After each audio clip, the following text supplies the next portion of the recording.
那是失心疯。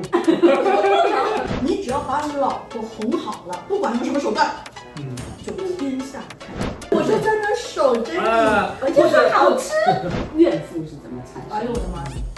这个时候女人会表现出什么？唠叨，然后你还要怪他，说你怎么不起来帮我忙？你看老婆有心无力啊，这个做饭比甜言蜜语来的容易，这是容易驾驭，这是不是？这小背心穿着多帅呀，那个！哎呀，这个都不重要，心情最重要啊。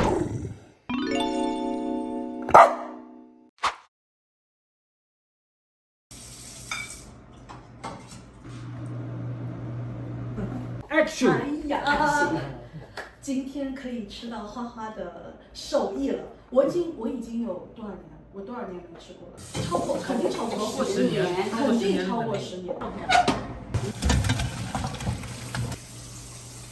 哎呀，今天我好幸福，今天我跟阿敦都很开幸福心啊！你看我们坐享其成呐！啊，我们今天真正的上海大男人在这做饭啊。你说上海大男人，别人都听不懂。都要像小男人的，对，就是你说上海，很多人第一反应好像他们标签一样的，就是上海，哎，上海小男人，他是给老婆做饭，他给老婆洗脚的哦。真的，哎，我问你，就是我的印象是来自于影视剧，就是所有的上海男人都会烧饭嘛，就你们在上海，真正的实地体会是不是家家户户男人？不是的，也不是的，我爸不做饭的，家里就只有我爸也不做饭。认识我爸这么多年，没见过他给我妈洗过脚。我爸完全不做饭，所以就不是，其实有一点脸谱化。对，对我来说，这是别人对上海人的一种标签。但在我看来不是怎么，但是我也有就是做饭，比如说像我舅舅啊，舅舅做饭就很好吃。以前的同学的爸爸妈妈什么，就是让爸爸好像就是到了关键的时候，就是爸爸出场。然后妈妈就平时做点家常小菜，它其实是一个什么？我觉得是被接受的，可能在就是某个年代哈，像北方哈，它是不被接受的，就是男人下厨房，它其实还是当地社会一个男尊女卑的一个思想，有的话。是因为大都市就会好一点。我讲一个现象给你听啊，我过去是住在我跟你讲，我住我爸学校，那时候有一阵子是部队跟学校是各半，那我们的筒子楼里就是部队当官的发生很多故事的那一几年，对吧？然后我这边是老师一半，然后老师呢基本来自南方，也有上海的，也有我们福州本地的，然后部队的基本是北方老爷们儿，很多还是那种随军的那个全职太太在家做饭，人家蒸各种包子，老爷子就回来弄，坐下来拿一杯酒坐在那儿。他就是那个样子的，然后他就特别对这些南方的老师哈，在家里一回家就像这样围上围裙，特别嗤之以鼻。就我是记得我刚来的时候，当时是就是我一个朋友，他是就说有去那个教会里面，然后他是里面是个韩国牧师，他每周六还是每周日我忘记了，反正周末。会叫大家去他那边，就是说他们家弄一桌子菜给大家吃。但是我那次我一开始去我很兴奋，但我去了一次我不去了。为什么？就是他们就是这种老一辈的韩国人啊，我觉得更夸张。他是到什么地步啊？就是说我们一起去玩的嘛，有男有女嘛，然后过去之后，男的女的要分开。然后就是说，男的全部围坐在一起聊天，然后女的不管是客人还是主人，全部都要过去帮忙做菜做饭，然后那这就不说了，全部做完弄完，然后等吃的时候，不是一起吃的，是男的先上来开始吃，女的在旁边，就等于不能吃东西的。他还更等级，很夸张的。这个啊，对，然后你吃完，然后女的都是吃剩的东西。这个有点像我们过去山东的这个，山西也是，他们就是女的都是不上桌的。我听说过，不是都是说的是以前，是真不是以前。我告诉你哈，这个在什么时候？就是我当年工作的时候，已经工作10几年的时候，我一个同事山西的，就我对面，他说他姐姐人家是有工作有身份，比如说他回去跟他姐夫回去，他们老家仍然女人不上桌。他老家女人不是在做，有另外一张桌子可以坐。哎，对，你们在厨房，哇，他是女的跟小孩儿，对对对，这在不是边上他就在厨房，然后但他姐姐不干，嗯他姐姐想凭什么我就得坐在那儿，嗯所以他们家也不敢，后面就从此也不敢让他姐姐。哦，他这个是一个，我是觉得是什么？这个其实是跟你的经济地位有关系的。他这个社会变革，你看为什么大都市会普遍一点？因为女性独立了，就我跟你一起工作了，那当然回来大家一起帮忙做一下嘛，对不对？但你那个时候不一样啊！你看我刚跟你讲的部队那些当官的，对，他本来就是你就是靠我，你看所有的。我把你带来随军，你一下子感觉不讲鸡犬升天嘛，至少你改变了你的命运，你到我这多幸福啊，是吧？那你做饭就正常，因为你没有经济地位啊。就刚刚阿婆这么讲啊，我觉得我一下子小时候的记忆就来了，但是我从来，因为从来就在今天讨论这个，我从来没有把这个当过一回事哈。你就像我家，奶奶和外婆家，就是两个极端，外婆是皇太后。就是我，因为我出生的时候，外公已经不在了，就是家里面就是外婆是最厉害的那一个，做错了事情，反正就是舅舅们跪一地的那种，你知道吗？真的，就我小时候经常会见到这种场面，所以在外婆家，小姨呀，包括就是姨妈啊，嗓门都很大。说到奶奶家，我的奶奶呢是。他有他的责任和义务进入到我爷爷这个家族里面去的，我是这么感觉啊。然后奶奶是没有文化的，不认识字的，也从来没有出去，她一辈子没有出去工作过一天。但她给我爷爷生了7个小孩，在之前的比我爸爸更大的就是我的之前的奶奶生的，所以他们那个墓碑上很热闹的，墓碑上写满人，以爷爷为首。然后后面1、2、3，哎，对，还有讲究的。我马上回忆起来，我最小的时候，我几乎没有印象，奶奶有在重要的餐桌上出现过的。她好像从头忙到尾，就因为我长大一点之后，我会觉得她肚子里有很多的怨气，她就在她老了之后会发泄出来，但是在她年轻的时候她不发泄出来。对，他会甚至就会在他还没有真的老的时候，经常挂在嘴边的一句话是什么，你知道吗？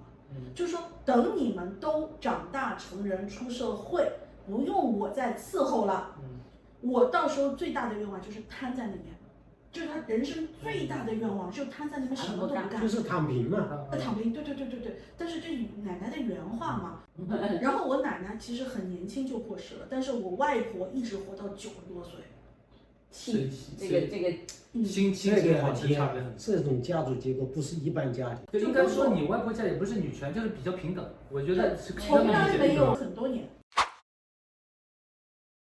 问题是现在，你没发现一个改变？就比如说有一段时间，就说其实，在北方文化里面就会讥笑说。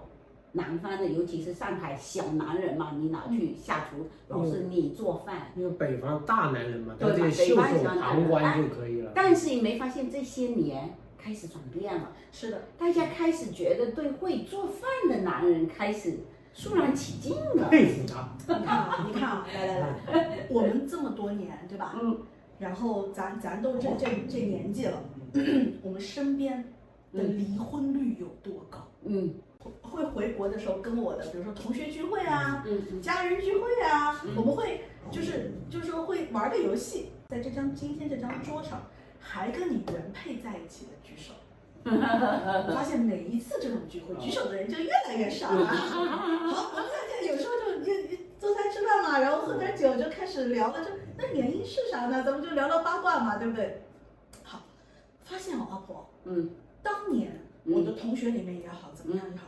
嫁的是上海本地老公的现在都好好的，大部分会做饭，跟做饭有关系，有关系，不一定是真的会做饭，是他更 care 体贴，更细心。就比如说我们上人来举例子啊，你看啊，真正能够把2个人的关系维系到一个很紧密的状态，你必须至少说有一方是很仔细。事无巨细的都要关心照顾啊，安排，对不对？哎，这个时候就优势就出来了。所以我打断一下，像你那红烧肉要拿出来了，那个咖啡辣，对，你去看一下。哎，我喜欢吃辣的。对呀，差不多了。我喜欢吃辣的。你放心，高压锅压出来的。是。对，它是就是按上海的做法嘛。其实我跟你讲哈，我跟你讲，我在年轻时候谈恋爱的时候，我们那个年代喜欢谁？高仓健。我想想啊，很 man 的，就是那种，对，很酷嘛，对，爱理不理你的嘛，对，那个时候怎么都做那个贱贱的样子嘛。高仓健会煮饭吗？现在不重要，我想说，在当时不重要，因为那个时候好像我们就需要那种精神的力量，然后我觉得我才会幸福那种感觉，有安全感。这个男人像一座山一样，对吧？然后而且他还要酷酷的，对，就是还要不理你的样子，乱啊，然后就是能够让你特别有安全感。对，那个真优美，你看他就怎么巴结他，你看他那个样子。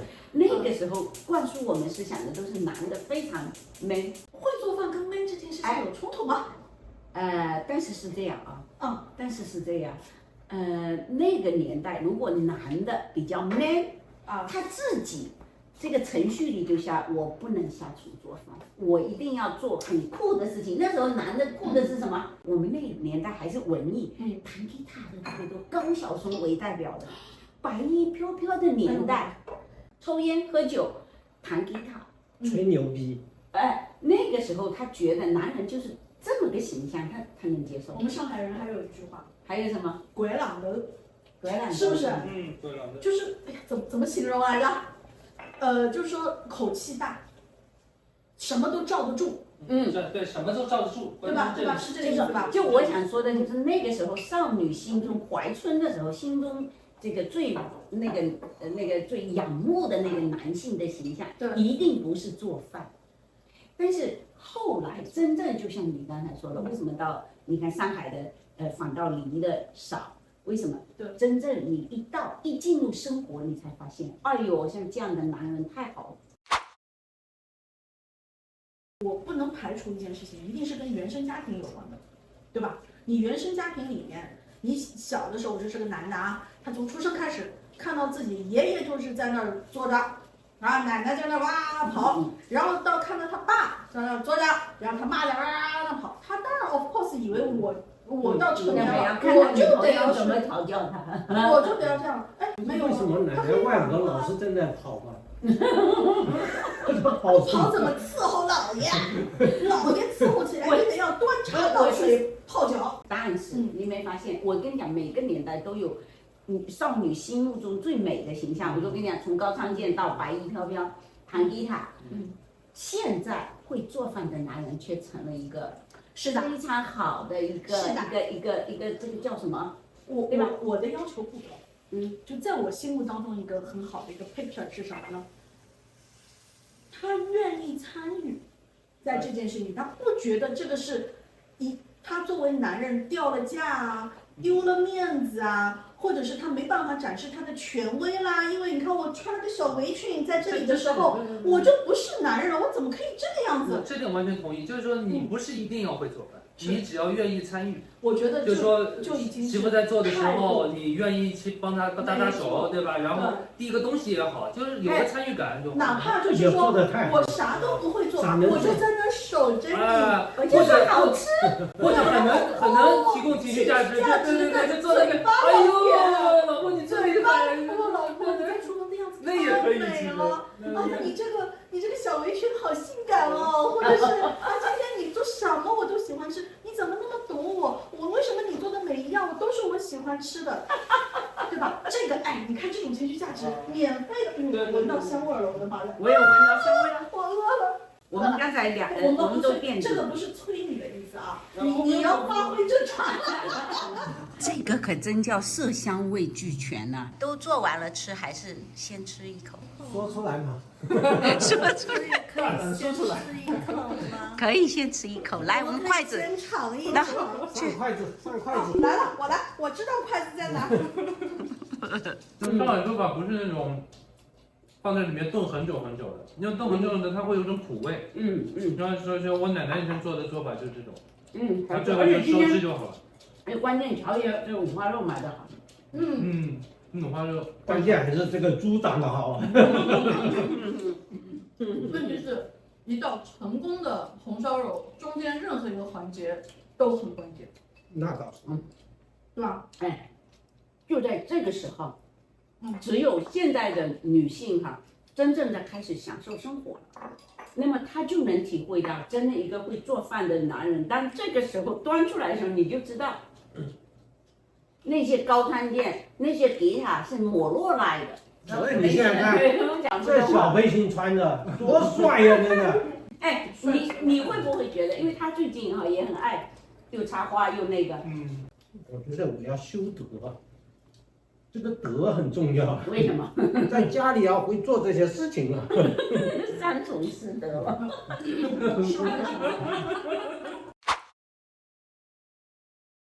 越来越多的现代人明白了一个道理：你只要把老婆哄好了，不管用什么手段，就天下太平，是不是啊？对。不管你用什么手段，做饭也好啊，洗澡也好啊，修指甲也好啊，不管是干嘛啊，哪怕就是嘴巴特别甜呐，对吧？老婆哄好，就是家和万事兴的基础。不是有一句话说吗？父爱则母静，安静的静其实是很平静。母静则子安，对吧？子安那就家和万事兴嘛。不，这个头两个字是什么来着？父爱。你看，老公要充满了爱，或者不一定是老公啊，你作为就是你认为是男主人，你要真的要充满爱，这个真的是一个很大的一个 circle， 就是很全面的一件事情，对吧？真的不能仅仅限于你是不是做个饭啊，红烧肉烧的好不好吃啊，对不对？原来会把这个做饭就联合，好像做饭等同于你很懦弱，你很娘吗？你看今天上多帅呀！不会我很闷，很闷。一个现象，这是我不完全统计，从身边的人看就是男人他愿意下厨房做饭，当然这是一个标准，是说他愿意参与家里的这些所谓的传统意义上的婆婆妈妈的小事儿，好像这个太太抱怨的就会比较少，但是呢也有过度参与的。你有没有见过过度参与的？我就觉得适中比较好，掌控。先生如果愿意掌控这个家，不是参与对，这是两个概念啊。你为什么敲我两下？你说这个事情，我不好意思。Call attention。就接下去快。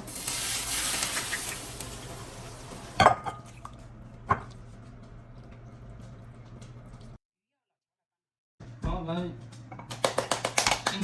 纪念一下这个重要的对，今天我们享受上的手艺，就是重出江湖。对，上海大男人啊，伟岸高大，这时候就高大了嘛，以食为天嘛，对吧？是的。我过去年轻的时候，我不认为我应该去做饭但是我现在觉得我应该好好学做饭。为什么？这个转变的点在哪开始？对，其实我也不知道点在哪里，大概就在这个最近2-3年之内的。因为我觉得，其实做饭是蛮有意思一件事情，你把不同的味道调和出来，自己感觉特别享受。对，就如果你还能让家人享受到，是，我觉得这是一个很好的一个体验。你有没有觉得你有掌控感？不是掌控感，我倒真没掌控感。我到原来年轻的时候为什么不觉得呢？其实我觉得这个就是跟过去的传统也有一定关系。毕竟从过去长大的过程中间，都觉得好像是厨房这个事情男人不用去干，所以说把外面的事业干好了、干大了就有面子了，对不对？好像这个是干大事的。但是其实我觉得吃喝拉撒，你生活中其实就是你的很重要的内容，就是一个大事，不存在大事小事的区别。我觉得乔也有这2-3年里面的这个领悟这是个不得了的事情。我是思想意识提高了。不是，这我就说这肯定是提高，但是你这个提高的这个动力或者是初衷，这个开始的这个节点让我有点不可思议，你知道吗？这个当然为什么呢？这个受我老婆影响还是很大。哎，人家这反过来实事求是的了说，我老婆是一个这么会做饭的人，我当然 of course 是她做了，我有时哪个理由摆我上台呢？对不对？大部分人应该是这样想的嘛。我现在有的时候想跟他争风头啊，你的这个意思啊。我原来是这个样子。我是相当上进的一个人，你知道吗？但是您看啊，你们2个人在一块儿，对吧？老夫老妻了，都这么多年了，你也就是最近这2、3年才幡然醒悟，对吧？其实我也想，我把我童年的记忆的一些东西，我觉得美好的东西想跟他分享。这么好。是不是？你也知道一点我们小时候吃的那种味道吧？对对对，他问题是你埋没了这么多年，突然有一天，你把小时候的那个啊，我觉得这是一个很自然的一个过程，没有一个特别突兀发生了什么。其实你看，他知道这些年我在到厨房里面做事情，我是一点一点的转化的，一点一点的转化的。其实这个怎么讲呢？就是刚刚也有讲的，好像说你老婆会做饭，你就不要做饭。它其实跟它这个没有关系，就像我每天需要睡觉，我每天需要喝水，他也要需要睡觉，也要需要喝水。它其实是一种，也有情绪价值在这里面嘛。当然有。当它可以作为一个手段，他去表达他想说的东西，想表达的东西，他可以用做饭，他不需要甜言蜜语吧？除了买花，它可以做饭，多了一个功能呢。可能对于很多人来说，比如说像乔爷这一个类型的哈，做饭比甜言蜜语来的容易，容易驾驭，这是不是？容易放得下架子。甜言蜜语对我来说，我感觉有点卑躬屈膝那种感觉，有点油腻，哎，相当油腻，就是阿谀奉承，谄媚，这种被形容成这个样子，那些靠甜言蜜语活着的男人还怎么活呀？不，这不关别人。相对我们来说，嫩豆腐挺好。是我本来我想就是提醒一下他的，买豆腐的时候记得要买嫩豆腐哦，我想吃嫩豆腐。然后我在想说，我是不是管的太多了？又不是我做饭，我就打消了这个邪恶的念头。你觉得？哎，以我们评价，你觉得？我没觉得他们俩有油腻的表现。我总结出来了。第一，花花是一个少年气很重的人，他的逆生长，少年气，他的这个少年气一直都在。从我们认识的时候，那时候还是少年的时候，一直到现在，他肚子里的少年气从来没变过。还有一个呢，我觉得很重要的一点是，他懂得怎么对自己好。谢谢。是吧？可能中间可能 maybe 有几年不懂啊，咱们也顾不上。但是至少说现在我们就接触很深哈，什么？我会觉得说他很在意他自己，我如何取悦我自己这件事情，就是你把这件事情作为一个很重要的重点，我如何取悦我自己。但是你看啊，很多的时候这一种观点，我们可以等一下再说。很多人会觉得说这是一种非常自私的行为。你怎么可以就想着对你自己怎么好？太自私了，你这个人太自私了。好，但是如果不是这样的，你看啊，你说一个男的很油腻，你会从他的样貌、表现，各种方面吧，方方面面吧。身材、头顶，各种好，你会觉得他压力很大很大。压力肯定，还有的油腻呢，其实它是传染，是代代相传的。我告诉你，你有没有？可能我这样讲你想象不到啊。代代相传。为什么？我就讲我们机关干部，记得吧？那个是机关代表耶。拿一个保温杯里面泡枸杞，然后皮带绑得好高好高，要绑到胸口下面，然后挂一串大钥匙。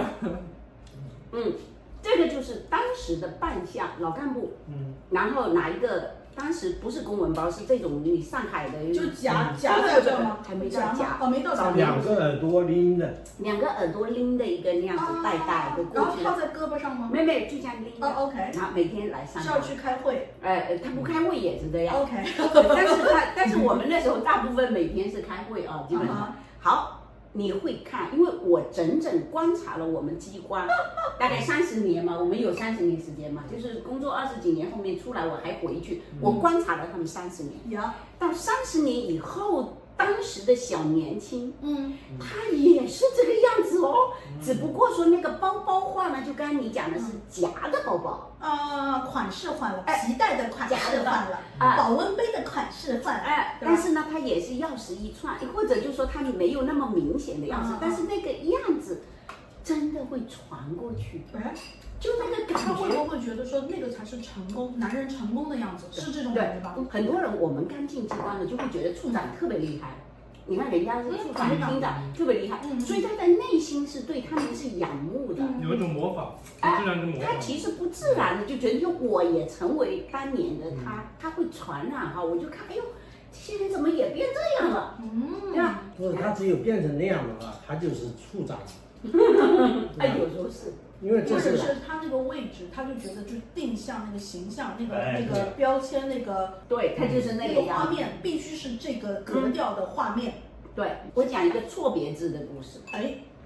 过去的厅长啊，记得我们的厅长，他们有2个字叫酝酿，就我们酝酿一下什么事情，对吧？读酝酿。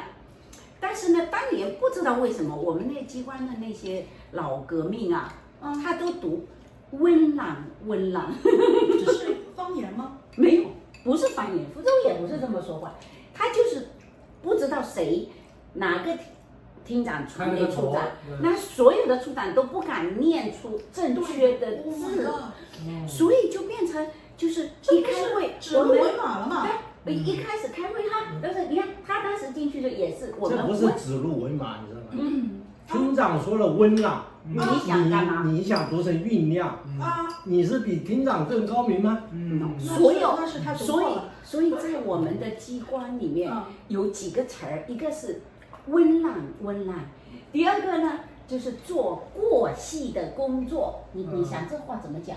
也就是说你要做很细的思想工作，但是有一个厅长这么讲说，我们要做过细的工作，对吧？但我怎么听都觉得这是一个反面的，就是过细了，但它不是，但它那个语境不是，所以后面的处长呢，各个传达的时候，或者他跟他处理的科员传达的时候，他就是他重新定义了这一句话的表达方式，所以真正的意义。所以我说的为什么这也是一种油腻哦，人到中年不得已。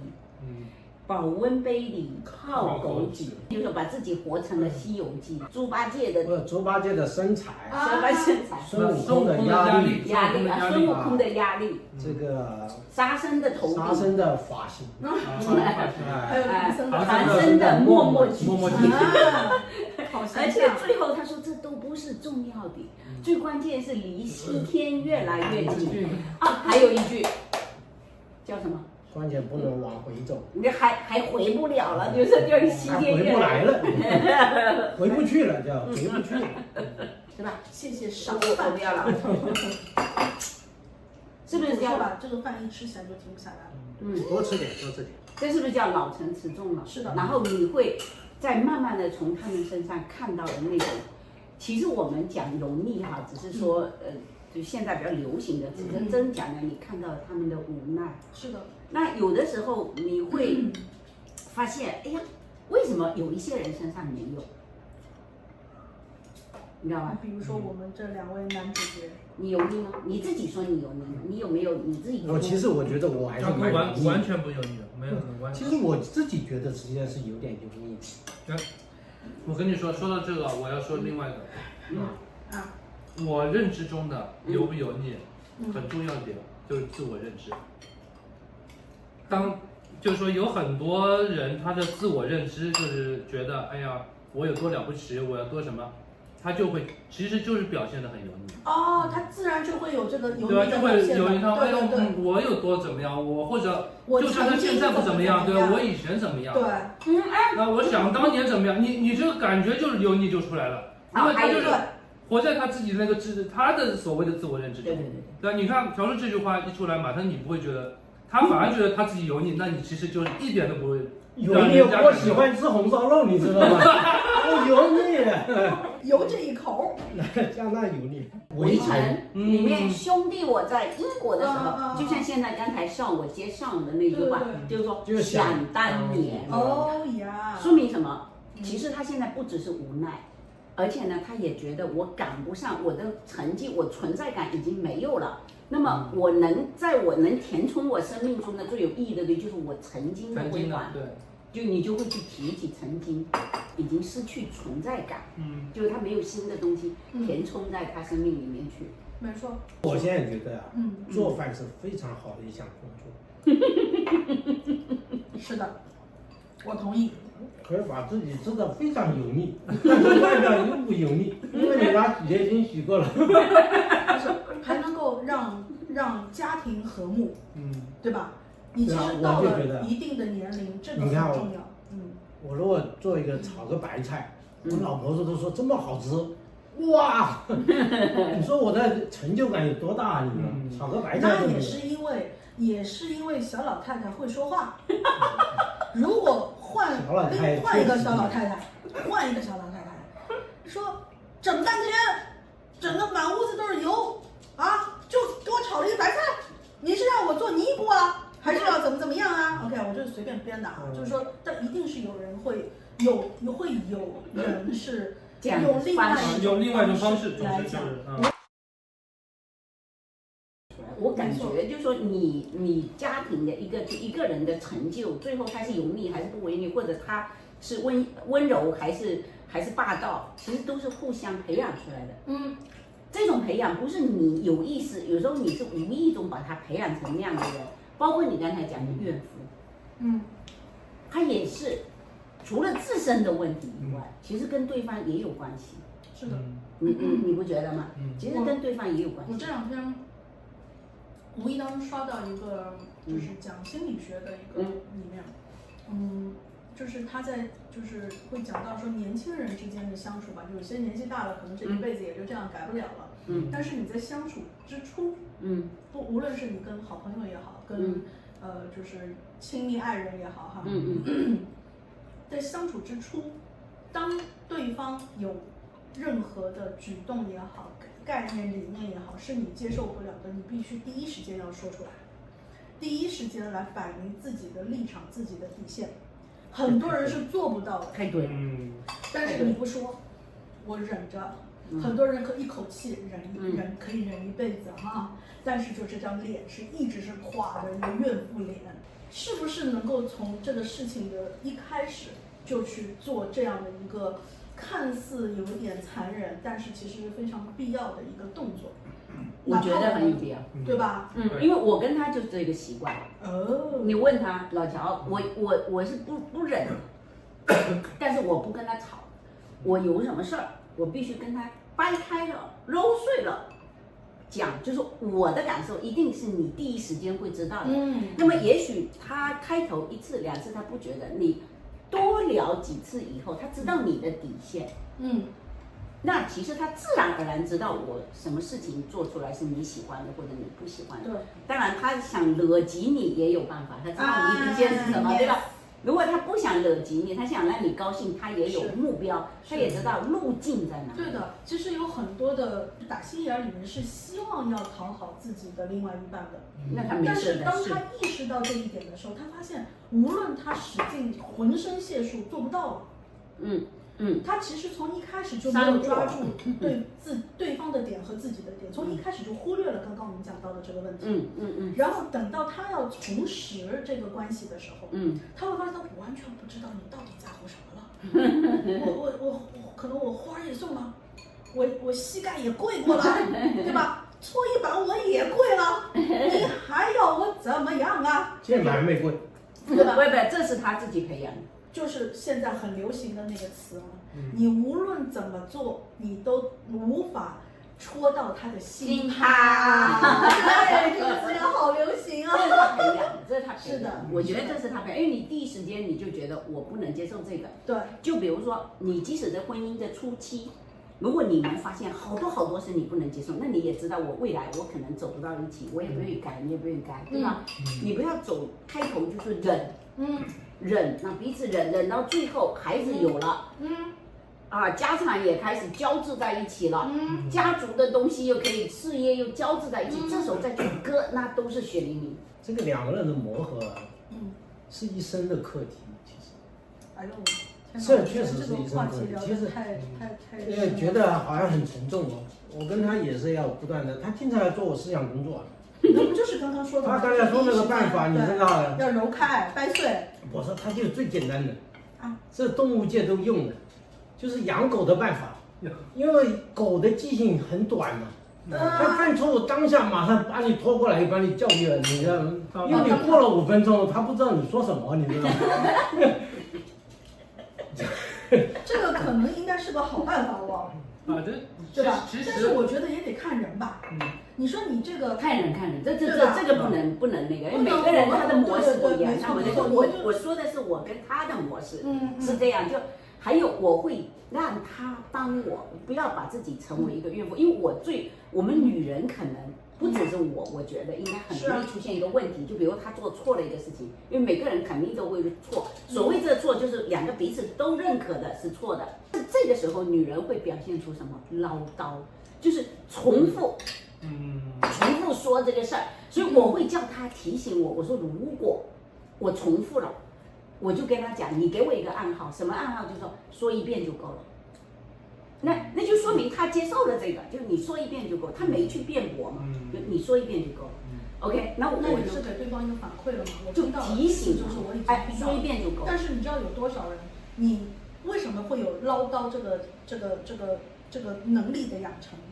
是因为对方一直不回应，没有回应。你跟这个人说话，跟门板说话，没多大区别，就一直说。那你就那就是加快语速，加大音量，而且还重复，还必须重复。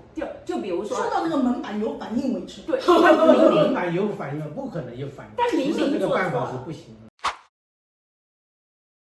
其实有的时候哈，哪怕我知道了，对不起。这一句话他不会再重复了。有时候可以不用说对不起，可能未必是一定是某一方错的事情。我会讲一个故事给你听。他那天晚上因为有牛油我们自己熬了很多牛油，他就说他就想做成杏仁饼。他说我不想去买外面的牛油，我用自己的牛油做杏仁饼。那其实那个牛油很多，需要好多的杏仁。那他就没考虑，他就想把这个牛油做掉。那其实我告诉他，你牛油给我，我可以做蛋糕，可以做什么？但他呢，当时就1根筋，你知道吗？他把一整包的那杏仁粉全倒进去，哇，傻眼了，这么多的那个杏仁饼，没有那么多，这是要营业了，这么多，这是要营业了，是吧？然后他自己站在那边，然后我就出来看，他傻眼，他不知道后面。他不按我的配法，感觉料的配比不对，配比完全乱了。然后这么多，我也不知道他刚才犯了什么。我想说他，你说他的反应什么，让我没法说他。他自己大笑在那里，就一直笑。真的，我现在给你看啊，哎呀，还在呢，证据还在。你看厉害了，我有他这吃了2周还3周，然后还送给芬妮一大盒。我们一会儿能吃吗？待会儿能吃。yes，就是能量很高，就是能量比较高。芬妮说我们只能吃1块。突然间那天我特别有感悟，就是本来不告诉我一个人在这做，我在里面，然后他要拿去烤，就是1盘散沙，就变成1块饼。就是1盘散沙，不是1块饼，然后就变成切糕是吧？到时候1碗豆腐渣。然后变成萝卜，他就颤颤巍巍，就怕那个烤散掉，后来没散，不错。如果那天我跟他生气，那这个事情你看一摊在这里，然后他后面2个小时他要去处理这些事情，你看多可怜。然后我自己也不开心，所以就被他笑的，他那个笑的诡异哦，我不知道他怎么笑了？就这么一句。我觉得这个地球上绝大部分的人类是做不到这个。不是做不到这个，就我们要去当到那一刻的时候，真的自己想一想，有用吗？就是又滑又嫩，然后那个味道也刚刚好，刚好是吧？非常。sorry， 刚做一个好事，又做一个坏事。没事，没有啊，没出来啊，什么都没出来。因为我怕你们手难。我都不会说你，我就鼓励你，没事啊，继续。哎，你有时候啊，你说你碰到了一个可爱的对方，你哪舍得说他呀？对你真不舍得，因为我那天的感觉就是我不因为一个大男人站在他，就是手足无措，他一切做的这么大一盘摆着呢。这是我这要感谢这个破阿婆，现在搞得怜香惜玉的，你看，还爱护我们这样子的感觉哦。你说一个人的心不就是被不断的爱护、不断的捂才能热的吗？对，这都要互相的嘛，都是互相的。其实我觉得他最近说一直有重复的一个事情，我觉得他进步好大。年轻人有希望了。他现在跟老说什么呢？哎呀，这个都不重要，心情最重要啊！对，真的是不仅保护好他自己的心情，也保护好我的心情。你说这心情保护好了，这个其实就不重要。是，就跟阿公之前那个京剧异曲同工嘛，对吧？余生很贵啊。对呀，那个这些东西真的心情好，也保证了你这个余生的质量。对，是，这肯定的，因为我们现在的余生后面活什么，就是活心情啊。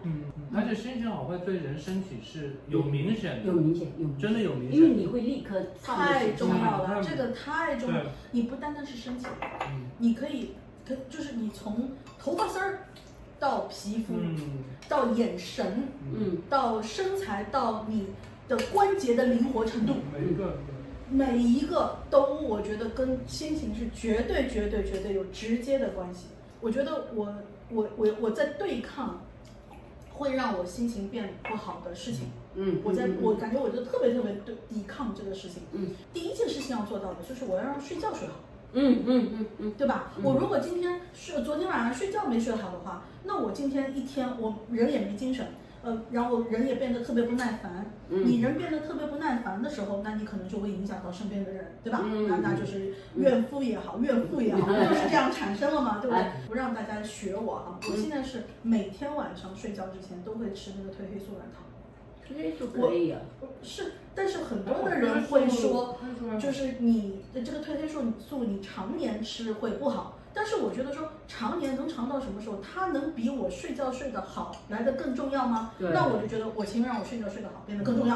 那我就每天晚上吃褪黑素软糖，而且那个软糖好好吃，那个味道超级好吃。我是甜的吗？甜的。哎，我跟你讲哈，我这些年的体会就是真的睡眠很重要。如果说我今天就是没睡好，我第二天整个状态都不对，脑袋都不在，尤其这年龄到了，就是睡眠很重要。所以他现在要做的事情就是保证睡眠。你看，我们怨夫也好，怨妇也好，油腻也好，油腻我们也可以说。说是男的或者女的也油腻，或者是说，你知道现在网络上有个词儿叫什么姨感，阿姨的姨就有一些女生很年轻，但她身上就有一种老阿姨的感觉，很年轻哦，有些可能30刚出头，就像个老阿姨了，可能就一起结婚一生孩子就更像老阿姨了，就跟她妈站在一块都分不出年龄，就那种感觉。我们他妈年轻还是夸呢？不能乱夸，这种事情夸了要造成家庭矛盾的，好不好？就家人之间的感情不一定是真的不好，像我们刚刚讲到了睡觉嘛，对吧？我记得我很早之前跟阿婆做电台节目的时候，当时阿婆说到一个理论是给我触动非常大的。比如说一个画面哈，这个画面是经常是会爆发的一个点，就是吃完饭了，然后老公把筷子咵往桌上一扔，然后吃困了，时困开始了，时困觉得很正常嘛，然后就沙发上一躺，好，然后呢，老婆就还得做饭，这儿还得看着孩子，然后可能旁边还有条狗，完了以后叫他也不理，然后你这个我还得收拾，还要这样那样，哇，那个就开始了，怨妇就爆发了哈，骂骂咧咧，你除了骂狗还骂孩子，然后老公一起骂，如果跟公公婆婆住在一块的话，可能还得连着一块骂，那这个家里面一塌糊涂。但是阿婆当时提醒我了，可能是她老公这顿饭吃错东西了。我当时茅塞顿开啊！那我因为我在之前的几年一直在研究，像我们晚上一直扛说我们吃不吃饭啊这个问题的。阿伯刚刚不是说了吗？那个升糖指数很低。这个升糖指数一高，你的血糖一不稳定，你的直观的表现就是困了。有时候是因为你给你老公吃太好了，给他吃太好了，把你老公直接给吃倒了，吃晕了，然后你还要怪他，说你怎么不起来帮我忙？她老公有心无力啊，有的时候你要给我吃了毒了，对不对？真的茅塞。所以那个时候他唠叨他也听不进去。困那就要重复了。他也觉得很有负罪感。你看，老婆做这么多好吃的，我还这么懒，但是我真的很懒，受不了，我实在爬不起来了。对的，所以你看这冤不冤啊？你说这种家庭关系的不和睦，就很多情况很冤枉。其实是本来怎么讲？你看似无解的东西，其实是一个小东西就能解，一个小窍门就能解。你晚上给你老公拨饭的时候少拨2勺，对不对？然后吃点青菜啊，吃点什么，就是什么面食啊，然后饭后甜点就算了吧之类的，对不对？你血糖让它稳定，那他就起来了，对，他就起来干活了，他还会出去走路。是的。人家红烧肉太好吃了，我实在爬不起来，我就坐下去。发筷子了啊！放下去。米饭要不要来一点？米饭要不要来？米饭要不要来？这个碳水，这个炸弹，这个红烧肉不配米饭真的是。讨厌。你忍。少一点好不好？你难得一天没关系。对，你要忍了会憋出内伤。不是憋出内伤，是忍了之后容易报复性的。对，吃更多。就这样了。我们要细化。来，阿婆，我先给你讲。给你先来。我这个不好意思了，你们还要顺序啊。我这个给你找一块泡在汤里的，这样更下饭。然后要花花心。好来，又等级了。拿2块。可以吗？可以。省得我来猜上。老真的伸手，是不是？我真的不是恭维，真是好吃。而且我喜欢不要那么辣。它不是不让那么辣，是刚刚好。刚好辣。